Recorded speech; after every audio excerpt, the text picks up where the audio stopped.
जांजगीर के जंगल से भटका करीब 10 साल का नर हाथी पिछले 2 दिनों से सीपत के बरुआडीह केमाडीह क्षेत्र में दहशत फैला रहा है। हाथी के मूवमेंट को देखते हुए आसपास के गांवों में मुनादी कर लोगों को सतर्क किया गया है।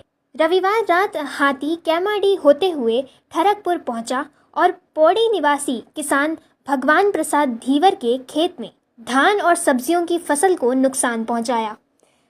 खदेड़ने आए किसान को भी हाथी ने दौड़ाया, जिसके बाद उसने 112 और वन विभाग को सूचना दी, लेकिन रात भर कोई टीम नहीं पहुंची।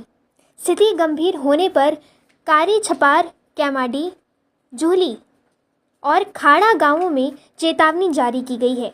कई स्कूलों में भी सुरक्षा के लिहाज से छुट्टी घोषित की गई। वन विभाग ने सीपत, बेलतरा और सोठी सर्कल की 30 से अधिक सदस्य टीम तैनात की है। हाथी की